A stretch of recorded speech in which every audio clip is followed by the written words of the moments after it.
안녕하세요. 반갑습니다, 여러분. 자, 오늘은 여러분하고 인수를 좀 할 건데요. 사실 헌법에서 중요한 건 다 끝났어요. 발행 배서 그리고 상환 청구가 좀 이렇게 여러분들이 조문이 좀 있고 해봐야 되는데 시험에는 뭐 그렇게 많이 나오지 않기 때문에 일단은 사실 여기까지가 시험에 많이 나와요, 그죠? 여기까지 많이 나오고 앞쪽에 통칙 부분에서 많이 나오니까 보시면 되고요. 그렇다 하더라도 인수, 어음보증, 지급 요 부분에 대한 어떤 기초적인 내용은 조금 이해하는 게 좋아요. 그래서 인수가 뭔지, 인수 제시가 뭔지 그런 것들을 좀 해주는 거 좋고, 왜냐하면 어음수표가 마지막에 중요한 건 돈 받는 거잖아, 그죠? 돈 받는 과정에 대한 어떤 절차를 공부하는 건데 완결은 가져야 되겠죠? 그래서 좀 여러분하고 그 시험에 관련된다기보다도 전제 틀을 알기 위해서 좀 해보겠습니다.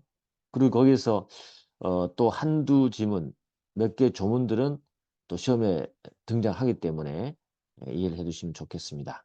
그래서 어, 중요도에서는 좀 떨어지지만 봐야 된다. 그죠?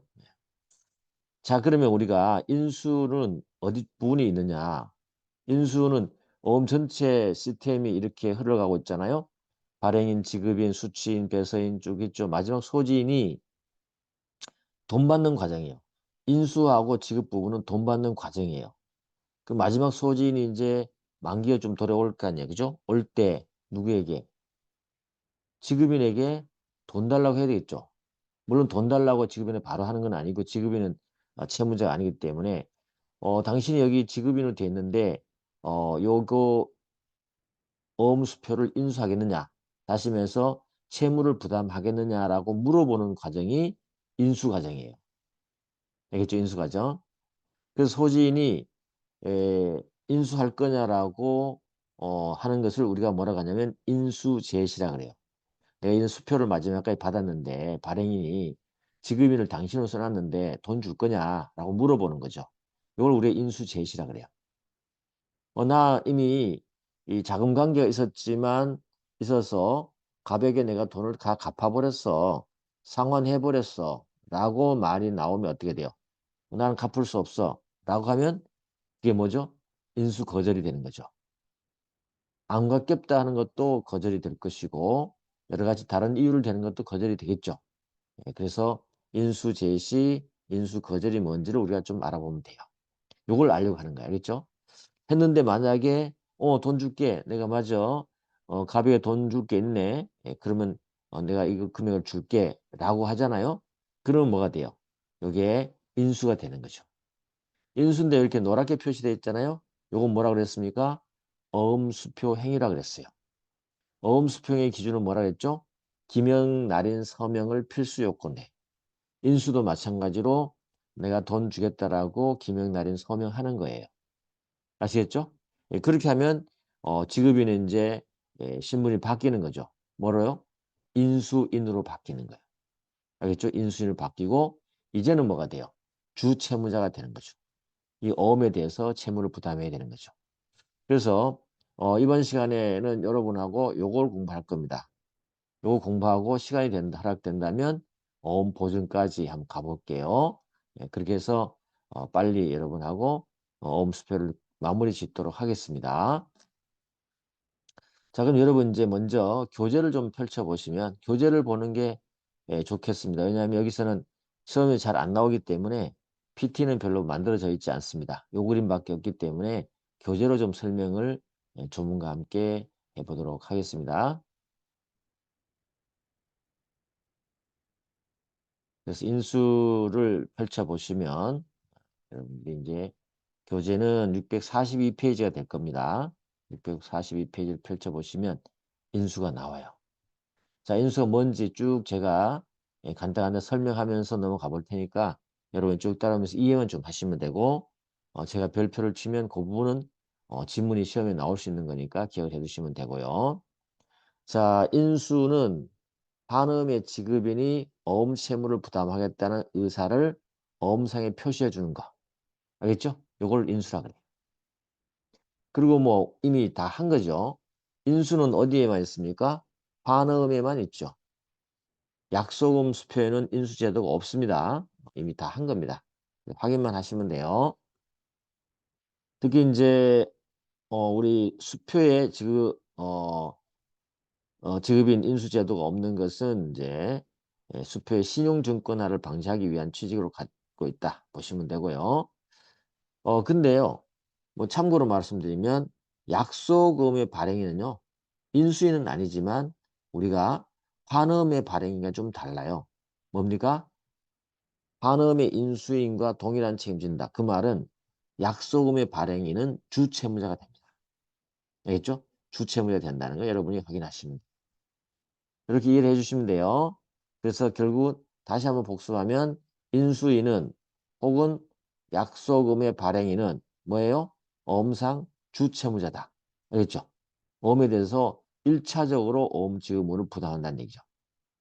주채무자가 뭐라고요? 무조건이고 1차적으로 엄 지급 의무를 부담하는 자를 우리가 주채무자라고 그래요. 됐죠? 약소금은 인수제도는 없지만 발행인 자체가 주채무자 되는 거다. 됐죠? 그 정도 알아두시면 충분합니다. 됐죠? 자, 그렇게 한번 알아두시고. 자, 인수의 방식하고 뭐 부단수 인수인데 이것도 우리가 알 만큼만 이해하시면 돼. 이해만 하면 돼요. 지급인은 인수는 어떻게 하냐 이죠. 어떻게 할 거냐? 인수인은 지급인은요. 인수를 이렇게 합니다. 환음 자체에 대해 해야 돼요. 부전에도 하면 안 돼요. 환음 자체에다 인수 기타 내가 이 돈을 주겠다라고 하는 그죠? 그런 문자를 표시하고 뭘 해야 되냐면 기명날인 서명해야 돼요. 여기 바로 뭡니까? 우리가 기명날인 서명이 있다는 건 무슨 말이죠? 어음수표 행위라는 뜻이죠. 그래서 인수는 어음수표 행위가 되는 겁니다. 그리고 이렇게 할 수도 있잖아요. 어음의 앞면에 그냥 지급인이 단순한 기명날인 서명이 있잖아요. 지급인의 단순하게 그냥 자기가 서명했어요. 그러면 아예 우리 법은 인수로 간주해버립니다. 지급인이 기명날인하고 서명 쫙 있다. 그죠? 그러면 우리는 인수로 본다. 알겠죠? 부단순 인수라는 말은 무슨 말이야? 단순 인수는 그냥 인수하면 좋을 텐데 거기에 뭔가를 어, 변경을 하거나 그 다음에 기타 1차전 문헌을 기재해서 하는 것을 우리가 부단순 인수라고 그래요. 이걸 우리 부단순 인수를 한다. 뭐 그래 보시면 되고 또 금액이 만약에 1억인데 5천만 원만 나 주겠소 라고 하면 5천만 원만 인수할 수 있나요? 있어요. 그래서 일부 인수 가능합니까? 가능하다. 그냥 편하게 들어주시는 거예요. 그 다음에 초과 인수는 금액 한도 내에서만 해석한 걸 보면 되는 것이고 별거 없죠? 그 다음에 조심할 거는 이런 것도 다 시스템의 약속이에요. 변경된 인수 있잖아요. 이 변경된 인수는 원칙적으로 인수 거절로 봅니다. 일부만 인수할 수 있지만 바꿔서 내용과 좀 다르게 변경된 인수는 원칙적으로 인수 거절로 봐요. 알겠죠? 그렇게 되면 소지는 어떻게 해요? 거절한 걸로 보기 때문에 아직 만기가 도래하지 않더라도 만기 전 상환 청구, 변경된 문에 따라서 인수인에게 책임을 묻거나 두 가지를 할 수 있겠죠. 알겠죠? 또 한 가지는 뭔가 조건을 달잖아요. 조건은 우리 엄하고 친하지 않아요. 조건을 단 인수 있잖아요. 이거는 인수 거절로 봅니다. 알겠죠? 거절로 보고 만기 전이라도 상환 청구를 할 수 있습니다. 만기 전이라도 상환 청구할 수 있어요. 만기 전이라도 상환 청구할 수 있다. 이렇게 되는 겁니다. 자, 됐죠? 이렇게 우리가 보시고 인수 방식까지도 봤어요. 그 다음에 인수 제시는 뭐냐면 인수 제시는 환음의 소지인이 만기에 이르기까지 인수를 위해서 지급인에게 주소에서 엄을 제시하면서 인수를 요청하는 것을 우리가 인수 제시라 그래. 제시. 알겠죠? 엄을 제시하면서 하는 것을 인수 제시라 그래. 알겠죠? 그렇게만 알아두시면 되겠습니다. 인수 제시는 엄을 가져와서 너 인수할 거냐라고 요청하는 거죠. 그 다음에 인수 제시 의무 있다. 그렇죠. 이건 인수 제시는 일정 기간 안에 인수하도록 하는 걸 말합니다. 인수 제시하도록 의무를 두고 있죠. 일정 기간 안에. 일단 인수 제시 의무에서 첫 번째 발행인 또는 배서인은요. 발행인 또는 배서인은 기간을 정하거나 정하지 않고 인수 명령, 인수 제시 명령은 뭐냐면 인수를 그때 반드시 하세요라고 하는 문헌을 어음에 기재할 수 있어요. 3월 5일까지는 꼭 인수 제시해야 됩니다. 라고 적잖아요. 그럼 당연히 인수 제시 의무가 발생하는 거죠. 어렵게 생각하지 마세요. 알겠죠? 그냥 편하게 들으세요. 다만 배서인은 발행인이 인수 제시를 금지하면은 배서인은 할 수 없어요. 배서인은 어때요? 발행인이 인수 제시를 하지 마세요. 라고 적어 놓으면 어때요? 그때는 금지를 다시면서 명령을 할 수 없습니다. 그 다음에 일남 후 정기 출국에 환원이 있거든요. 일남 후 만기가 한번 보여주고 일정 기간 지나면 만기가 도래하는 일남 후 정기 출국에 환원은요. 만기를 확정하기 위해서 소지인은요. 반드시 발행일로부터 1년 이내에 인수 제시를 해야 된다. 요건 알아둬야 되겠죠. 일남 후 정기 출국 환원은 만기를 확정해야 될 거 아니에요. 만기를 확정하려면 어때요? 한번 보여주고 일정 기간, 그죠? 일정 기간 지나면 그 기간 지나면 만기가 도래하는 것이거든요. 그러니까 어때요? 소지는 반드시 발행일로부터 1년 이내에 인수 제시를 하면 그때부터 일정 기간 지나면 만기가 된다는 거잖아요. 그죠? 그래서 만기를 확정하기 위해서도 일나무 정기 출급의 한험은 반드시 뭐라 됩니까? 인수 제시를 해야 돼요. 됐어요. 일나무 정기 출급 한험은 몇 년 내? 1년 내. 인수 제시 기간이 1년이 알겠죠? 1년 내. 다만요, 발행인은 이 기간을 1년 어때요? 단축하거나 연장할 수도 있고요. 배서인도 어때요? 법정 기간이나 발행인이 정한 기간을 단축을 할 수 있어요. 발행인은 단축도 연장도 가능하지만 배서인은 어때요? 그냥 단축만 가능해요. 아시겠죠? 이렇게 그래서 1년을 알아두신다. 1년에 일나무 정기 출급 환원은 만기를 확정하기 위해서 인수 제시를 몇 년에 한다? 1년 내에 한다. 그렇게 알아두시죠. 그 다음에 발행인이 인수 제시를 명령한 기간 내 일나무 정기출 환원금의 인수 제시 기간 있죠. 1년 내에 인수 제시를 하지 않잖아요. 하지 않는 경우는 소지인은 모든 상환 청구 의무자에 대한 관계에서 인수 거절, 지급 거절의 상환 청구권을 상실해요. 반드시 해야 되겠네, 그죠? 1년에 인수 제시를 하지 않으면 어때요? 인수 거절하면 우리가 상환 청구할 수 있는데 그 상환 청구권을 어떻게 한다? 제시를 하지 않으면 상실한다는 거죠. 아시겠죠? 그래서 인수 제시가 중요하네요. 그죠? 그렇지만 배서인이 인수 제시하지 마세요라는 인수 제시 명령 문헌을 기재했거나 인수를 반드시 하세요라고 인수 제시 명령을 기재했거나 어, 일하무 정기 출금을 인수 제시기간을 단축했거나 그때는요 배서인에 대한 관계에서만 상환 청구권이 상실됩니다. 그렇죠? 그렇게 알아두시고 일단 여러분은 일나무 정기출구 관험은 어때요? 1년 내 인수 제시를 해야 된다.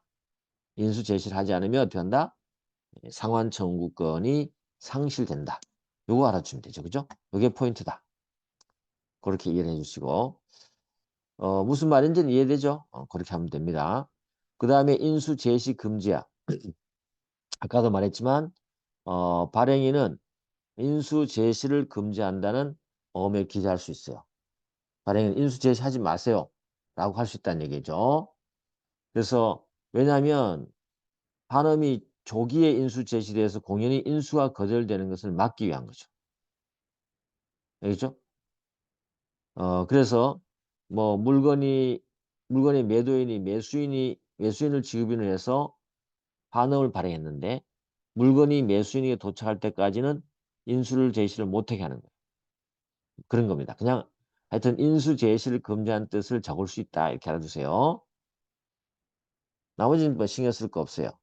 또 발행인은요, 일정한 기일 전에는 인수를 위한 어음 제시를 금지한다는 내용을 적을 수 있어요. 그러니까는 어 12월 1일 어음을 발행하면서 12월 30일까지는 인수 제시를 못합니다라고 적을 수 있다 이 말이죠. 알겠죠? 그렇게 여기서는 두 가지 알아두시면 돼요. 발행은 인수를 금지한다는 뜻을 적을 수도 있고요. 그다음에 일정 기간 내에는 인수 제시를 하지 마세요라고 적을 수 있다. 그거 알아두면 돼요. 됐어요? 갑니다. 자, 유예기한 인수 거절입니다. 그러면 이제 지급인은 인수 제시를 해오잖아요. 그러면 인수를 인정하든지 아니면 거절해야 되겠죠. 두 가지다, 그죠? 그래서 지급인은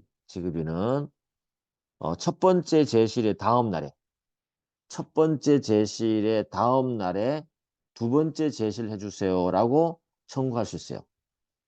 어, 왜 그럴까요? 첫 번째 제시하는데, 갑자기 제시 들어왔네.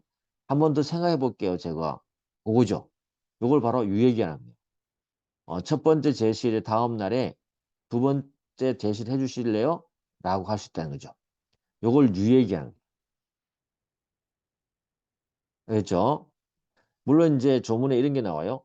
이해관계에는요, 이 청구가 거절 증서에 적혀 있는 경우에만 그 청구에 의한 두 번째 제시가 없었음을 주장할 수 있다. 뭐 그런 크게 신경 쓸 거 없어요. 이렇게 하는 이유는 어때요?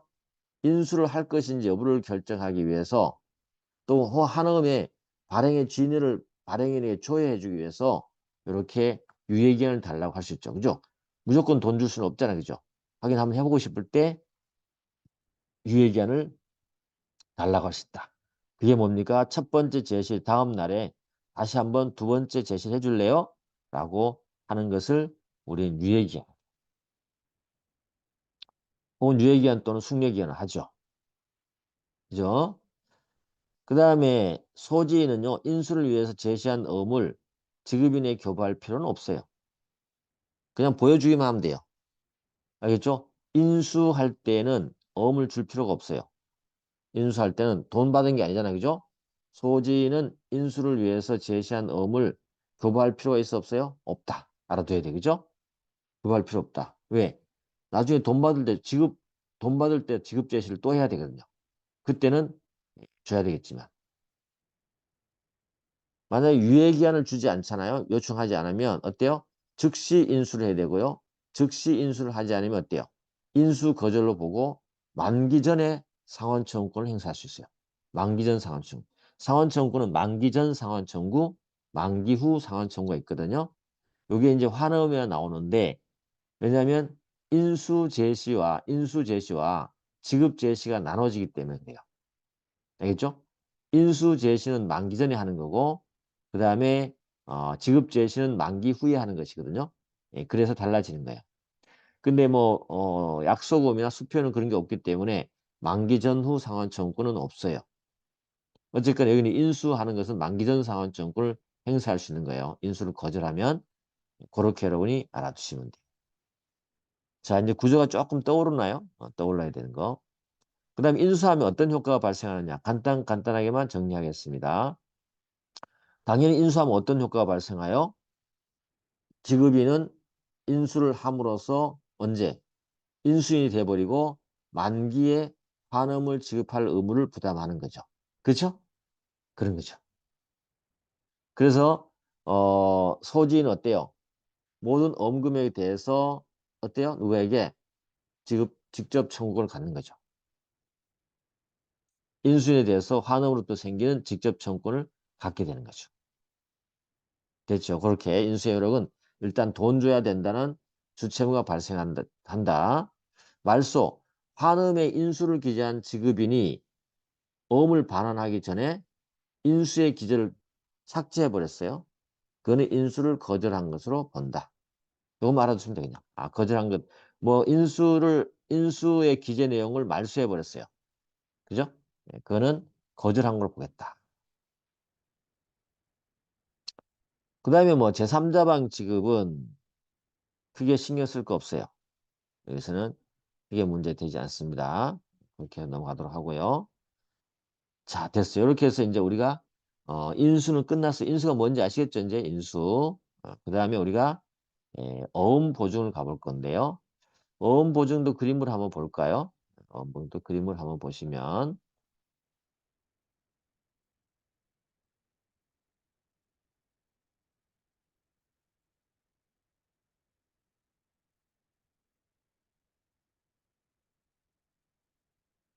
자, 어음 이제 인수 끝났고요. 어음 보증이죠, 그죠?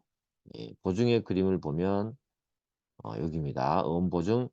이 보증의 기능, 방식, 효력이 있잖아요.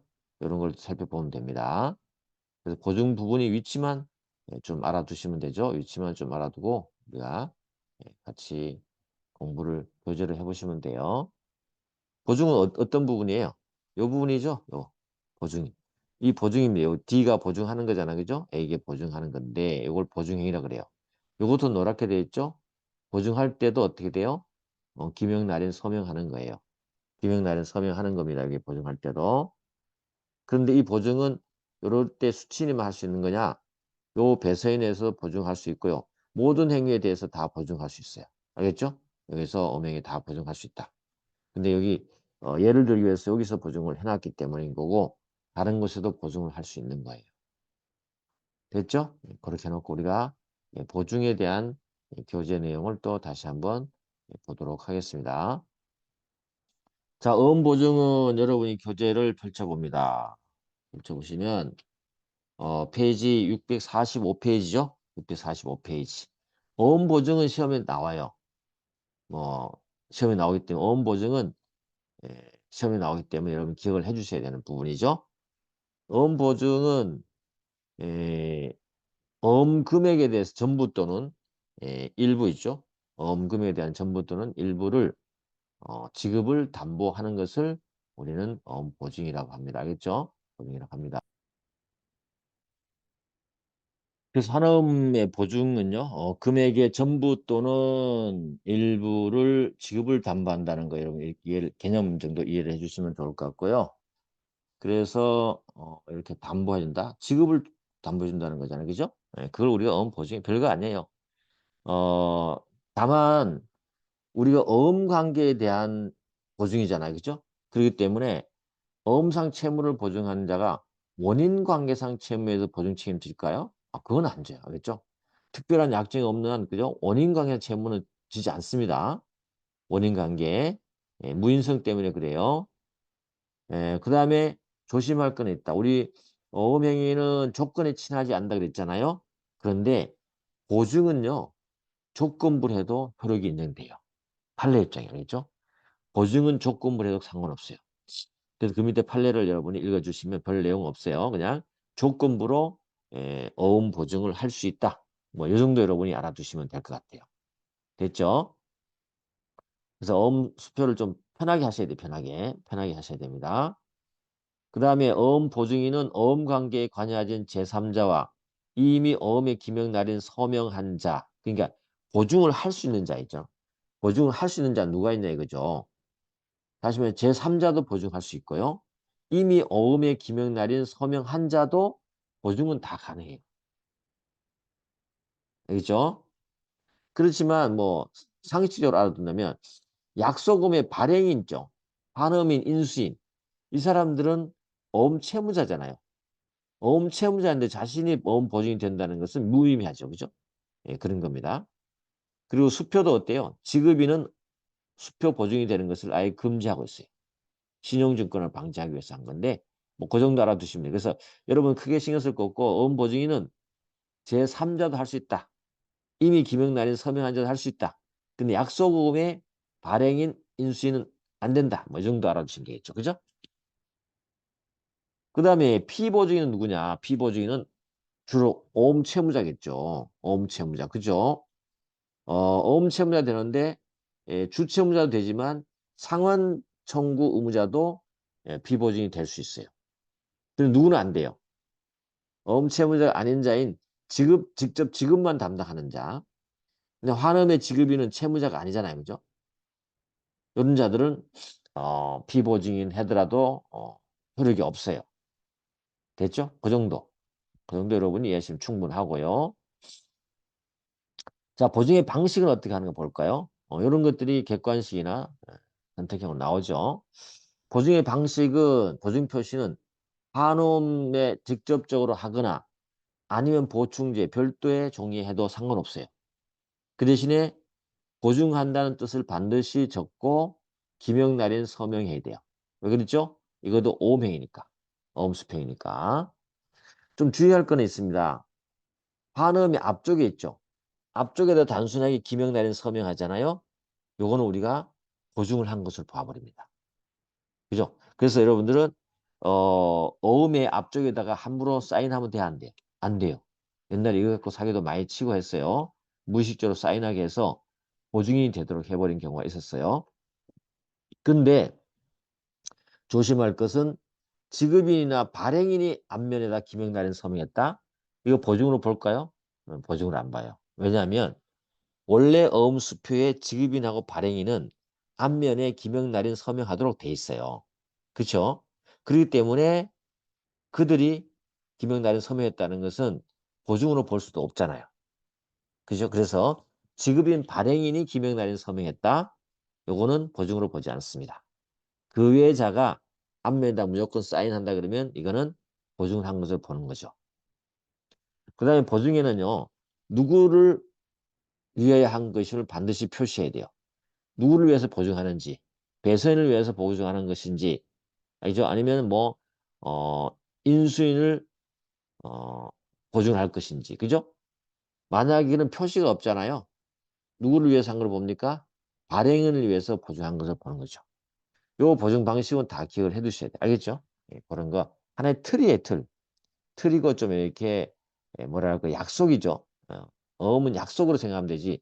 너무 논리적으로 생각하면 안 돼. 약속으로 생각하셔야 돼요.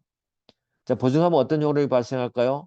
당연히 지급 담보 책임을 지겠죠. 그렇죠? 보증된 자와 같은 책임을 집니다. 보증인은 당연한 거죠. 피보증인과 동일한 책임을 져요. 그리고 보증은 담보된 채무가 방식에 흠이 있는 경우를 제외하거든요. 어떤 사유로 보증 그 방식이 어떤 사유로 무효가 되더라도 효력은 그대로 유지합니다. 그리고 또 보증인이 만약 보증金어음의 지급을 해버리잖아. 그죠? 그러면 보증된 자와 그 자의 어음상 채무자에 대해서 어음으로부터 생기는 모든 권리를 보증인이 다 취득하는 거죠. 알겠죠? 대위 취득하는 겁니다. 됐죠? 그거 하나 알아두시고. 또 어음 소지인은 약소금의 발행인 또는 그 발행인을 위한 어음 보증인에게는 지급을 위한 제시를 하지 않아도 어음 금액을 청구할 수 있습니다. 어음 소지는 약소금 발행인 또 발행인을 위한 보증인이 있죠. 그 자에게는 굳이 지급 제시를 않더라도 바로 청구할 수 있어요. 알겠죠? 왜 그러냐면 그 자들이 주채무자고 주채무자를 보증하는 거기 때문에 제시를 하지 않더라도 가능한 겁니다. 그래서 발행인은 약소금 발행인은 절대적으로 지급할 의무를 부담하고 있기 때문에 그렇습니다. 그 다음에 소지인에 대한 관계에서는 보증인 채무하고요. 피보증인의 채무는 사실은 분리되어 있는 거, 독립되어 있는 거예요. 독립되어 있죠. 돼 있고 또 요 책임은 그러면 보증인의 채무도 있고 피보증인도 같이 채무를 부담하는 거 있잖아요. 요거는 우리가 민법상 연대 책임은 좀 다른 건데 합동 책임을 부담합니다. 알겠죠? 합동 책임을 부담하게 돼요. 그래서 합동 책임 부담하기 때문에 보증인은요 민법상의 연대 보증인과 다르게 이런 최고 검색의 항변이죠. 이런 걸로는 행사할 수 없어요. 보증인은 민법상의 보증인과는 다르게 최고 검색의 항변권을 행사할 수 없어요. 합동 책임이 좀 다른 것입니다. 알겠죠?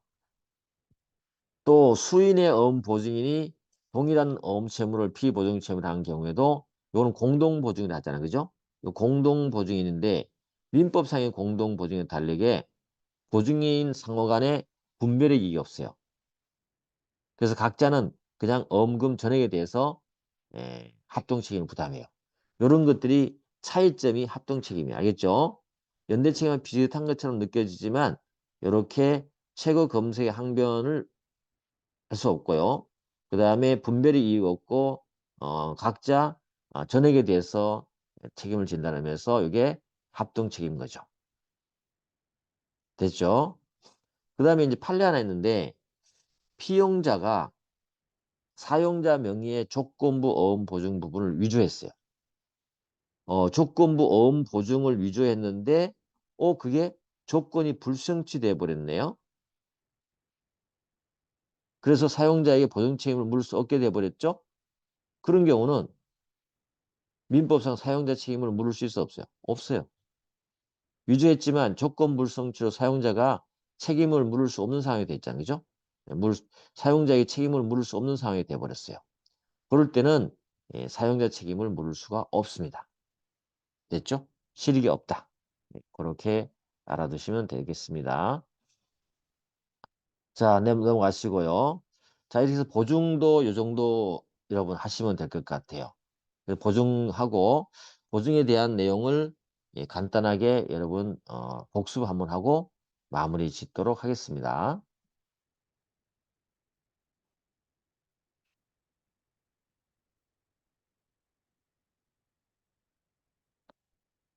자, 보증을 다시 한번 정리해 보면 그렇습니다. PPT로 보시면 어음 보증에 가능, 뭐 금액의 전부 일부를 담보한다. 보증할 수 있는 자 정리해 본 거예요. 제3자, 어음의 기명 날인 서명한 자 다 되죠. 그 다음에 어음상 채무 보증자는 원인 관계를 채무 보증합니까? 안 합니까? 안 한다. 안 한다. 그죠? 아까 정리했던 거. 그런 거 정도 알아두시면 되고요. 보증 표시에 어떻게 한다? 환음이 하거나 보충지할 수 있다. 어음 앞면에 단순한 기명 날인 서명하면 뭘로 본다? 보증 간주로 본다. 어음 앞면에 지급 발행인의 기명 날인 서명했으면 보증이 아니다. 지급인 발행 알겠죠? 그 다음에 반드시 누구를 위해서 표시를 해야 되는데 누구를 위해서 표시하지 않으면 뭘로 본다? 발행인을 위해서 어음 보증을 한 것으로 간주한다. 알겠죠? 간략하게 우리 정리할 수도 있어야 됩니다. 그죠? 됐습니다. 이렇게 해서 보증까지 끝냈고요. 오늘은 여기서 마무리하도록 하겠습니다. 수고했습니다.